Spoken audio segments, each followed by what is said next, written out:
अस्सलामुअलैकुम guys, welcome back to our channel math with HM. उम्मीद है आप सब खैर खैरियत से होंगे। आज हम मैक्सिमाइजेशन का सिंपलेक्स मेथड का क्वेश्चन 3 वाला करेंगे। मैक्सिमाइजेशन का क्वेश्चन जो था वो सेकंड वाला भी वही था। फर्स्ट वाला मैं आपको फर्स्ट लेक्चर में करवा चुकी हूँ।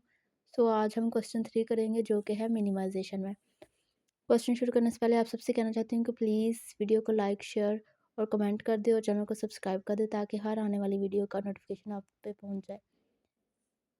अच्छा जी, तो क्वेश्चन 3 है हमारे पास मिनिमाइजेशन में क्या है, इसको Z is equal to x1 minus 3x2 minus 2x³ subject 2 में हमारे पास है 3x1 minus x2 3 plus 2x³ less than equal 7 minus 2x1 plus 4x2 less than equal 12 minus 4x1 plus 3x2 plus 8x3 less than equal 10।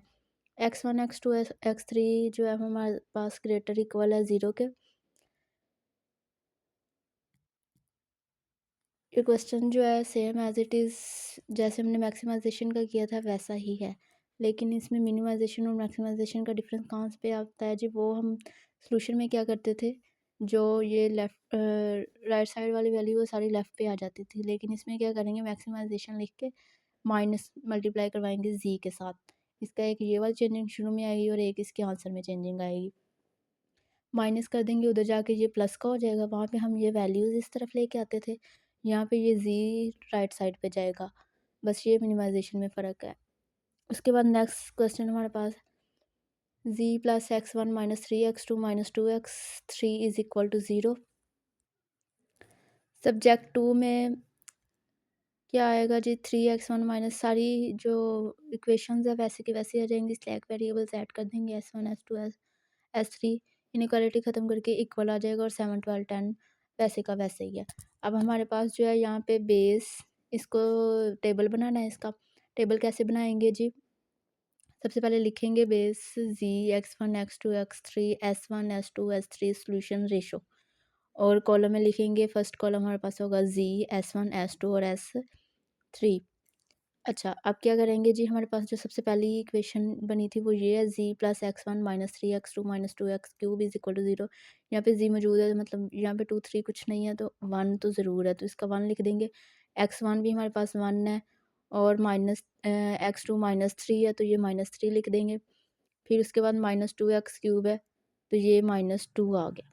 Okay, उसके बाद यहाँ पे s1 s2 s3 इस तरह का कुछ नहीं था, और इसका सोल्यूशन जो है वो इक्वल के बाद वाला जो भी यहाँ पे हो नंबर वो सोल्यूशन होता है तो वो 0 था, इसलिए यहाँ पे 0 आ गया। ठीक है, उसके बाद हम s1 की लेंगे स्लैक वेरिएबल फर्स्ट, इसका जी यहाँ पे नहीं है तो वो 0 आ गया। x1 जो है वो 3 आ जाएगा। उसके बाद हमारे पास यहाँ पे है x2 में 4 s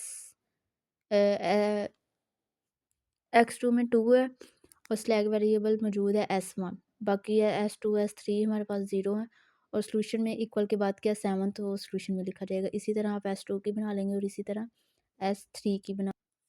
अच्छा जी, तो अब हमने क्या करना है, इसके बाद ये टेबल बनाने के बाद हमारा फर्स्ट काम क्या होता है, हमने जो जी की सबसे स्मॉलेस्ट वैल्यू वो लेनी होती है। नेगेटिव में आपको पता है जितनी लार्ज हो उतनी वो स्मॉल हो, जो -3 था, -3 जो है यहाँ पे स्मॉलेस्ट वैल्यू है जी की, तो जो जी की स्मॉलेस्ट वैल्यू उसका पूरा कॉलम जो है ना वो चूज़ करवा लेना और उसको अंदर को एरो लगा देना है, मतलब कि इसको इन करवाना है। उसके बाद हमने क्या करनी है जी, इसकी रेशो निकालनी है सोल्यूशन के साथ। रेशो कैसे निकालते हैं, इसको ऊपर रखते जाना है, इसको नीचे रखना है, ये जो कॉलम चूज़ किया है, और डिवाइड करते जाना है, जो भी आता जाएगा वो लिखते जाएंगे। और मेन बात हमारी इसमें क्या थी कि हम नेगेटिव, एक तो नेगेटिव और दूसरा ज़ीरो वाली वैल्यूज़ को नहीं चूज़ करते, तो ये भी माइनस है मतलब नेगेटिव है, ये भी नेगेटिव है।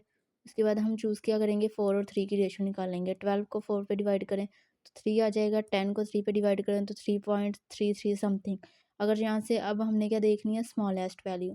यहाँ से हमारी स्मॉलेस्ट वैल्यू क्या आई है 3, तो जो स्मॉलेस्ट वैल्यू है उसका पूरा जो है ना, उसकी पूरी रो हम चूज़ कर लेंगे और इसको आउट करवाना है, इसको इन करवाना है। अब इसका नेक्स्ट मैट्रिसेस वाला काम है। जब टेबल दोबारा बनाएंगे तो सिर्फ क्या करना है जी, s2 की जगह x2 लिख देना है। बाकी मैं आपको आगे आगे बताती हूँ। अब हमने क्या किया जी, वो सारा एज इट इज़ उठा के इसको रेशो से पहले तक, मतलब टेबल पिछला लिखा, लेकिन सिर्फ बता इससे रही हूँ कि रेशो से पहले तक और बेस इधर वाली ये जितना भी टेबल है ना वो सारा मैट्रिक्स में लिख लिया। ये वाला टेबल, ये वाला सारा टेबल हमने एज इट इज़ यहाँ पे मैट्रिक्स में लिख लिया है। मैट्रिक्स में लिखने के बाद हम क्या करेंगे, जो वेरिएबल है ना हमारा कॉमन, यहाँ पे हमने ये देखना है कि कॉमन वेरिएबल कौन सा है जो कि कॉलम में भी आ रहा है और रो में, वो गया 4। इसको हमने 1 बनाना है और इसके ऊपर और नीचे सारे 0 बनाने हैं। तो इसको 1 बनाने के लिए क्या करेंगे, फर्स्ट मैट्रिक में रो ऑपरेशन लगाएंगे 1/4, मतलब इसको 4 से अगर डिवाइड कर दें तो यहाँ पे 1 आ जाएगा। बाकी इन पे रो ऑपरेशन लगाएंगे और ये 0 बन 1/4 पे डिवाइड कर दिया तो ये हमारे पास 1 बन गया है। इसके ऊपर -1 है, -3 और 3 है। इन तीनों पे भी, तीनों रोज़ पे ऑपरेशंस लगाएंगे R3 को यूज़ करते हुए। R3 को यूज़ करते हुए इन पे ऑपरेशंस लगा के हम इनको भी 0 बना लेंगे। पहला ऑपरेशन हमारा क्या होगा, किसको बनाना है, हमने R1 में बनाना है 0, तो R1 को हम पहले लिखेंगे और इसका 0 कैसे बनेगा, अगर इसमें ऐड 3 कर दिया जाए तो हमें पता है कि वो 0 आ जाएगा। इसलिए हम लिखेंगे R1 प्लस, यहाँ पे हमारे पास पहले ही 1 होता है। ये वाली जो चीज़ है R3 में 1 होती है, तो इसमें 3 मल्टीप्लाई करवाएँगे इससे और इसमें ऐड कर देंगे। तो जब R1 आएगा तो वो आएगा R1 प्लस 3 R3। तो ये वाली रो हमारे पास कुछ ना कुछ बन जाएगा, लेकिन ये जो मेन चीज़ है हमारी वो 0 बन जाएगी। यहाँ पे जो आता जाएगा हम वैसे का वैसे ही लिख देंगे। इनसे हमें कोई मतलब नहीं कि यहाँ पे माइंड नेगेटिव आ रहा है या पॉजिटिव वैल्यू आ रही है, ये डिवाइड में मल्टीप्लाई में क्या आ रहा है क्या नहीं 0 आ रहा है, कुछ कोई मसला नहीं है इनका। लेकिन सिर्फ ये वाली चीज़ जो है ना मेन, हमें ये वाली 0 बनानी होती है। उसके बाद क्या है, R2 को बनाना है तो हम क्या करेंगे, R3 प्लस, क्योंकि यहाँ पे पहले ही नेगेटिव है तो इसमें +1 कर दिया जाए तो वो 0 हो जाएगा। तो R2 प्लस R3 कर देंगे। ये देखिए R2 प्लस R3, जब इसमें R2 प्लस थ्री R3 करेंगे तो ये हमारे पास यहाँ पे 0 बन जाएगा, बाकी यहाँ पे कुछ ना कुछ आ जाएगा। इसी तरह हम R4 के साथ भी करेंगे। यहाँ पे क्या है जी, -4, हमें क्या चाहिए यहाँ पे 0, तो हम क्या करेंगे, R1 सॉरी R3 यहाँ पे 3 है तो हमें क्या चाहिए 0, तो हम क्या करेंगे R4 -3 R3, मतलब कि R3 को मल्टीप्लाई करवा के 3 से इसमें से माइनस कर देंगे तो हमारे पास यहाँ पे 0 आ गया। जब ये 0 0 और इसके नीचे भी 0 और ये वाले जो कॉमन नंबर था वो 1 आ जाएगा, तो हम उसको एज इट इज़ उठा के टेबल में लिख देंगे। टेबल में लिखने से पहले मैंने आप लोगों को बताया था कि जो चीज़ इन करवा रहे हैं, ऊपर वाला रो जो है वो फर्स्ट वाली रो वैसे की वैसी रहे, लेकिन जो चीज़ इन करवाई आउट करवाई थी उसकी जगह पे हमने इन वाला लिखना होता है। तो आउट हमने S2 करवाया था, उसकी जगह पे हमने ये X2 लिख दिया जो पीछे इन करवाया हुआ था। अब ये सारा टेबल एज़ इट इज़ उठा के इसमें लिख दिया। ये लिखने के बाद हमने क्या करना है जी, यहाँ से हमने फिर जी की जो है ना वो नेगेटिव वैल्यू लेनी है, स्मॉलेस्ट वैल्यू मतलब लेनी है। तो यहाँ पे हमारे पास स्मॉलेस्ट वैल्यू कौन सी है, जो नेगेटिव में बड़ी हो वो स्मॉलेस्ट होती है, तो -2 यहाँ पे स्मॉलेस्ट है। ये कॉलम हमने चूज़ कर लिया, मतलब इसको इन करवाना है। और उसके बाद हमने क्या करना है, इसकी रेशो लेनी है सॉल्यूशन के साथ। इसको x3 को सॉल्यूशन के साथ करके इसकी रेशो लेंगे। नेगेटिव है फर्स्ट की तो लेंगे ही नहीं, ठीक है। सेकंड हमारे पास क्या है 2, तो 10 को 2 पे किया जाए तो =5 आ जाता है। थर्ड भी 0 है, वो भी नहीं लेंगे। नेक्स्ट हमारे पास 8 है, तो 1/8 इज़ 0.12 समथिंग, ठीक है। तो ये स्मॉलेस्ट रेशो थी, इसको हमने चूज़ कर लिया, इस रो को चूज़ करवा के इसको हमने करवाना है आउट। ये ले जी, ये मैंने इसका एरो का निशान भी लगा दिया, इसको आउट करवाना है। उसके बाद हमने देखना है कि हमारा कॉमन वेरिएबल कौन सा है, कॉमन कोएफ़िशिएंट कौन सा है। तो कॉमन कोएफ़िशिएंट हमारा जो है वो 8 है। कोएफ़िशिएंट कह लो या कांस्टेंट, सॉरी ये कांस्टेंट है। कॉमन कांस्टेंट कौन सा है, 8। इसको हमने क्या करना है 1 बनाना है, बाकी इसके सारे ऊपर क्या बनाना है 0। एक पहले ही 0 है तो हमें सिर्फ 2 0 बनाने पड़ेंगे। तो हमने पहले इसको एज़ इट इज़ उठा के इधर नीचे लिख लिया। अब इसमें डिफरेंस क्या आएगा, सिर्फ S3 आउट हो जाएगा और उसकी जगह पे X3 आ जाएगा। First row as it is रहेगी, सिर्फ फर्स्ट कॉलम में चेंजिंग आएगी। स्लैक वेरिएबल्स जो हैं वो आउट होते जाएंगे और ये जो हैं ये इन होते जाएंगे वेरिएबल x1 x2। अच्छा, इसको उठा के वैसे का वैसे नीचे ले आए हैं। सिर्फ क्या किया है, ये जो हमें यहाँ पे 1 चाहिए था ना, 1 चाहिए तो हमें क्या करना पड़ेगा, 8 से डिवाइड, मतलब नीचे 8 हो तो वो 1 बन जाएगा। इसलिए हमने किया है जी R4 को 1/8 से मल्टीप्लाई। 1/8 R4 आ गया। फर्स्ट स्टेप में ही ये काम करेंगे ताकि मैट्रिसेस कम बने।